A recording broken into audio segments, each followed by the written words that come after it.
And before we get the curveball of the week, we had some news that dropped before we started recording tonight, and we're recording this on Wednesday, and it was reported that Nick Saban has been killed by Michigan. He has been forced into retirement after losing to in the Rose Bowl game. He has decided to retire after 17 years at Alabama, a stint as the Dolphins head coach in the NFL, and winning a national title at LSU. It was an incredible run. He, I think that Nick Saban, he had his ways with the media. I think that he rubbed people the wrong way, the way he dealt with them, or the way he acted on the sidelines, where he was not afraid to get after somebody.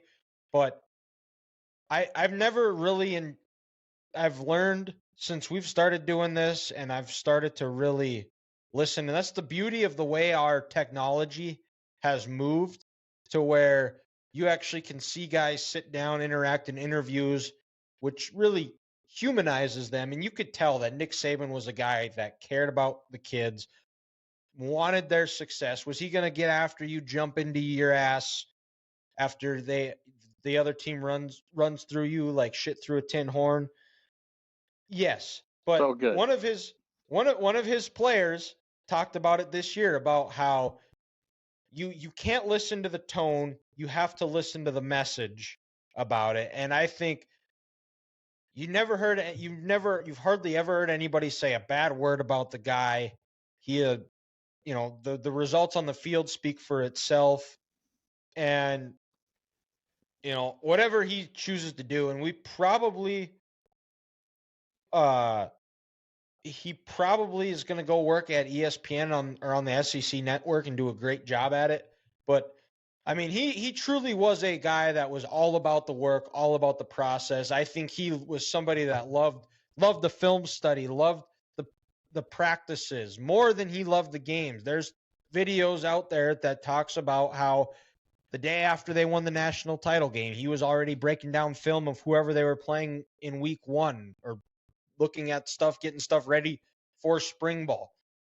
That he was a dime a dozen. College football was better with him in it. And truth be told, we probably wasted him being a football coach, because I think if he chose to do something else you look at all the politicians, all the way that world is right now, he would be a no nonsense guy that would go and make sure things are getting done and handled for people, because he enjoys other people's successes more than he ever cared about other people his own successes. He enjoyed seeing other people succeed more than his successes, which all the other people's success were part of his success. It's just crazy to think he's retiring. It came out of nowhere. It did. No I one didn't had any idea. I didn't have that on my bingo card. Like, No. and earlier today, we see that Pete Carroll is no longer the head coach for the Seahawks. Like, what? Belichick probably done. Belichick probably done too. Like, guys, we're truly turning over an era in football. Where? These coaches, it's a lot like those quarterbacks that we grew up with. The Favres, the Mannings, the Bradys, the Breezes. The Rivers, the Roethlisbergers. Yeah, Mannings. All the Mannings. They're all, even Rodgers to an extent. They're all, you can't coach and you can't play forever. And, you want to talk, the one thing that no one will ever be able to do as well as what Saban did, and, Dylan, you've mentioned this all the time, is just to build a culture. And the ones I remember, Dylan, you mentioned how he cared for his players and he wanted their success. No better example than after the title game when they lost to Georgia a couple years ago. He's on the podium and he's with Bryce Young and Will Anderson, and they talk to the players and they're about to go to the locker room, and he said, hey, hold up, guys. And he just talks about how good of a leader and how dedicated those two men were to the game and to their teammates. And they don't make him like that anymore.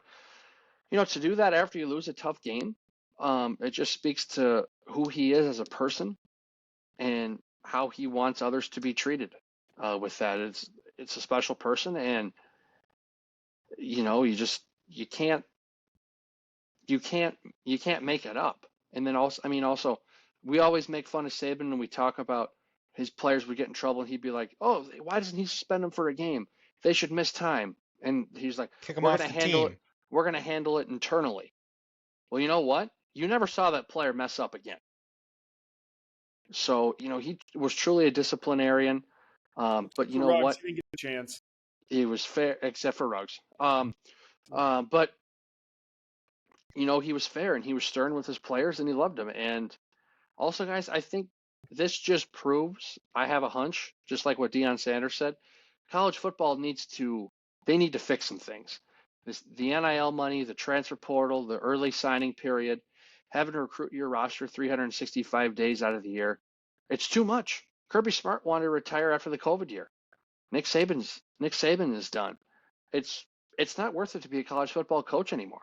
We're letting Harbaugh's potentially gone. Harbaugh's potentially gone. He's done. He's done with this. Just the entitlement and the Supposedly, pedestal. DeBoer is a candidate for Seattle. So, There you Yep. go. Exactly. Like the pedestal we've put these 17-year-old men who've truly done nothing on and made them feel so special, like these recruiting trips. They're seeing Saban's car. They're putting uniforms on. They're kissing trophies. It is truly insane how we've made these guys who haven't done anything in their life feel like they're the most powerful person in the world.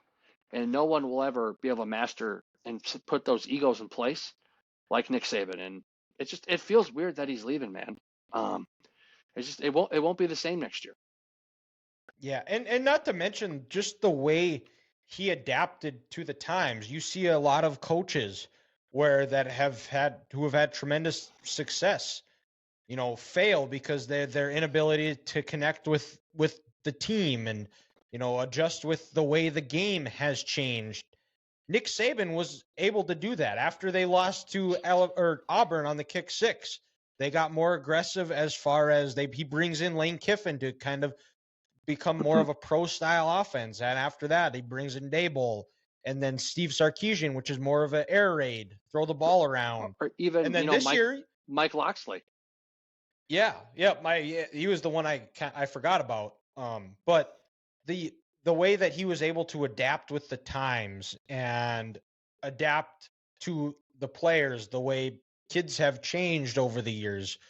And I as much as he did change, he didn't change because he was still that same guy. He just knew how to recruit and connect with kids, and showed. And then going this year, back to more of a traditional run first style approach, and a lot of people wrote Alabama off and said that they were done, and then that this was the worst Alabama team he's had since his first year there, which all Alabama did was go undefeated in the SEC and make it to the playoff. Mm-hmm. And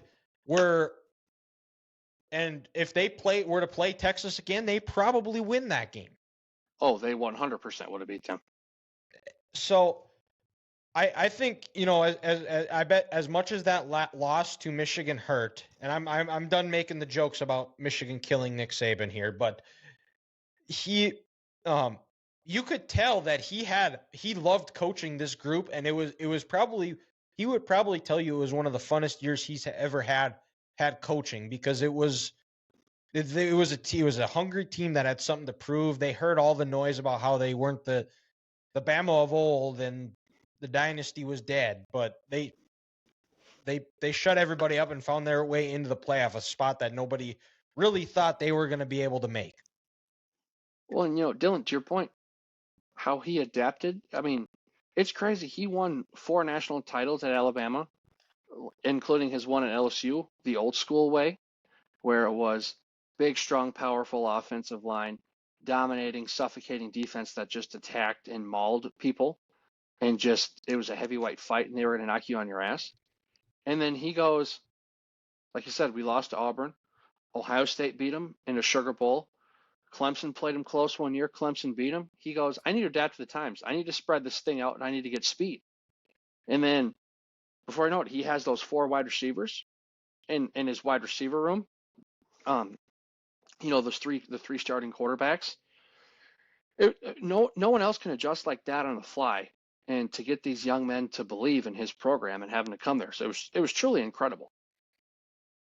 And I just thought of this because the analogy is that because Saban's mentor, it was probably Bill Belichick, and Bo Schembechler, his protege was Woody Hayes, and both their proteges, the guys they looked up to, kind of they ended very, very low, with Woody Hayes punching a player in the throat and Bill Belichick unable to get things right. Mm-hmm. And where both Saban and Bo were able to end on top, end on high notes, and end their careers, and have much better legacies. And both the coaches, the Belichicks and Woody Hayes, both are tremendous coaches and deserve the flowers. But the last images we have of them as head coaches were not very good programs. Mm-hmm. So we wish Coach Saban a happy retirement. He will always have an open invite to come join us on the Three Guys Talking Ball podcast. Same goes for Aaron Rodgers.